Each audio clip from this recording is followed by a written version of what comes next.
Hello, you're watching QPVN News. I'm Anh Tuấn and we keep you up to date with the headlines. Planning investment sector urged to pioneer in 5 areas. Navy service hosts 2024 Politico-Military Conference. Preserving quintessence of silver carving. On December the 28th, attending a conference of the Ministry of Planning and Investment to review the sector's performance and set tasks for 2025, Prime Minister Phạm Minh Chính asked the planning and investment sector to take the pioneering role in 5 major areas to, together with the whole nation, make breakthroughs in completing targets in 2025 and the 2021-2025 tenure. Speaking at the event, Prime Minister Chính highlighted the role, position and development process of the planning and investment sector, while affirming that over nearly 80 years of formation and development, the sector has always excellently fulfilled its advising and pioneering role in socio-economic development, as well as in the course of national construction and protection. The Prime Minister urged the planning investment sector to show better performance in regulating the macroeconomy while actively building socio-economic development scenarios, keeping a close watch on regional and global development, strengthening forecasts and alerting activities, and proposing solutions to remove difficulties for businesses and people, promoting disbursement of public investment capital and the implementation of strategic infrastructure projects, especially key and important traffic ones.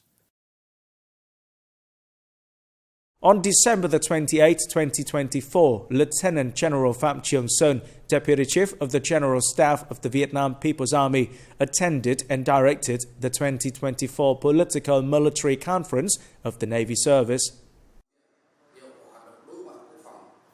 In 2024, the Party Committee and the Navy Service Command led and directed the whole service to proactively monitor, research, evaluate and accurately forecast situations, advising the Central Military Commission and the Ministry of National Defense on devising policies and solutions to address emerging challenges.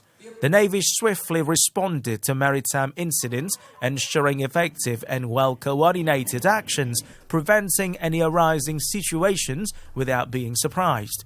The primary focus was on safeguarding national sovereignty, protecting maritime rights and interests, and collaborating with other forces to maintain peace and stability at sea.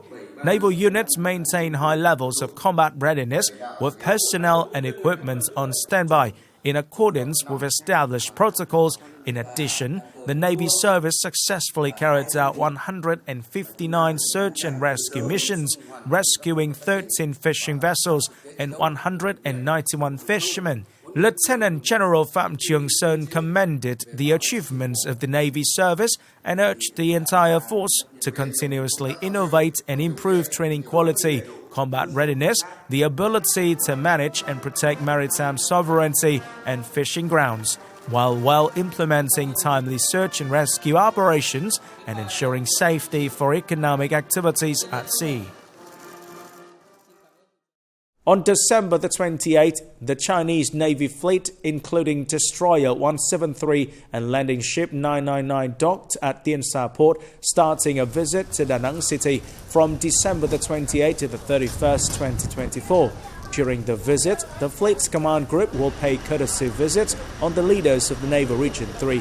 Both sides will organize several discussions, exchanges and sports activities and visit historical sites of the locality. The visit aims to strengthen cooperation, mutual understanding and trust between the two navies, contributing to further deepening the bilateral defense cooperation between Vietnam and China in the coming time. Coming up next, Hanoi unveils culinary heritage brand for Hoàn Kiếm tourism. Preserving quintessence of silver carving. Vietnamese workers are increasingly emerging as an important human resource for the operation of the Japanese economy, Among the approximately 430,000 workers working in Japan, many Vietnamese workers have made great efforts to join the ranks of highly skilled workers in this country. The production workshop of ACO says the company. Many Vietnamese workers are working here, young, healthy, and able in operations with confidence. Wendy Yến Nhi is one of the key engineers of her company. After 3 months of participating in the internship program, she was invited by the company's director to work as an engineer. At the factory, I'm responsible for programming, thus defining the location of a common circuit board, the sending data for automatic operation of the machine system. Satisfied with her current job, Yến Nhi wishes to stay in Japan for a long time, so she's trying to improve her Japanese to communicate better with her Japanese colleagues. Danshin Kojo Valerie is truly inspiring. He went to work in Japan as an intern in 2010, step by step from a low-skilled worker. In April 2020, Reup passed the vocational certificate number 2 specializing in plastic molding. Level 2 is the typical level even for Japanese workers, requiring good professional skills and good Japanese language skills. Currently, he has passed the Level 1 vocational certificate, the highest level, in August 2024.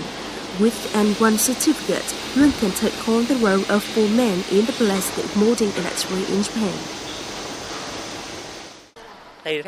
Under the internship program, after about 2.5 years, I'm allowed to write in training and exams for vocational transfer stage. If I pass, I will be able to stay here for another 2 years. The efforts of Luân and Nhi have been paid off. They were honored as outstanding Vietnamese workers on the occasion of Vietnam Labor Day in Japan 2024 with certificate of merit from Vietnamese ambassador to Vietnam Phạm Quang Hiếu.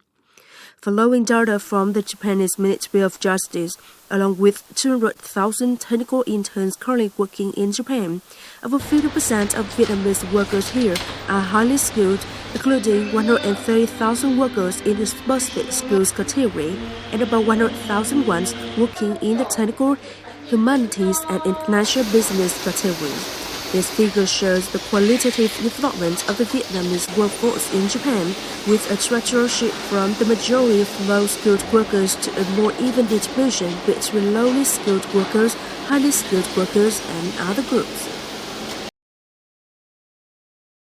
On December the 28th, the People's Committee of Hoàn Kiếm District Hanoi, in partnership with the Center for Research and Promotion of Cultural Heritage, launched the brand identity and culinary heritage standards for the district to boost tourism development.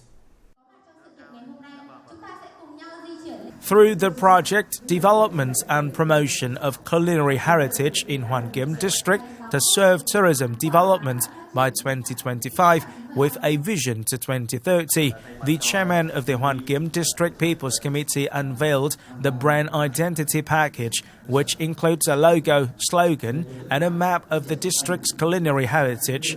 The event also launched a set of standards for evaluating culinary establishments that meet the criteria for serving and promoting tourism. Additionally, the program will honor artisans and promote the district's culinary heritage through various events. This initiative also serves as an opportunity to engage and attract the local community, businesses, and individuals involved in culinary heritage practices to participate in preserving, conserving, and developing the cultural values of Hoàn Kiếm culinary heritage. The project aims to contribute to the development of tourism in the district and Hanoi as a whole. Improving the operation of parks and walking spaces in the city's downtown area is the latest direction of Ho Chi Minh City's authorities, the District 1, and related units on managing local walking streets and parks. The chairman of the Ho Chi Minh City People's Committee assigned District 1 to coordinate with functional agencies to propose a plan to implement activities according to the approved planning for the area in front of Bến Thành Market, connecting with the Bến Thành Suối Tiên Metro Central Station. Besides, the city also proposed exploiting Ham Nghi Street and September the 23rd Park as public spaces to organize events, as well as connecting the historical and cultural space between the Ho Chi Minh City Museum and Bach Tung Zia Park and the remaining areas in the city's downtown.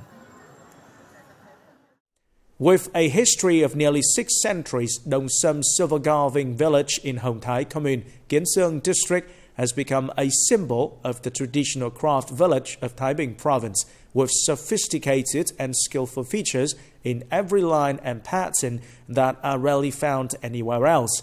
Through ups and downs and the flow of modern society, the artisans of the craft village still strive to preserve the unique quintessence so that the name Dong Sum Silver Carving will last forever.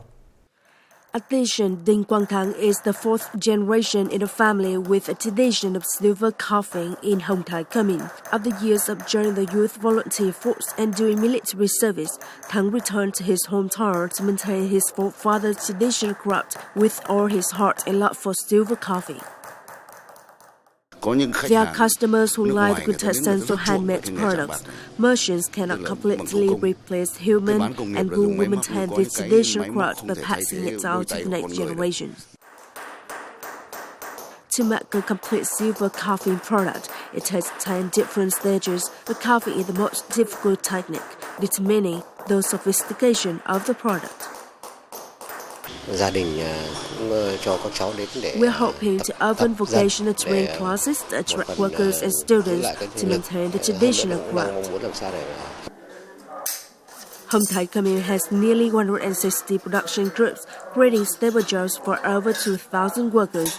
With its unique value, Dong Sum Silver Carving contributes over 60% of the total local production value, contributing to the shift of labor in agricultural studies.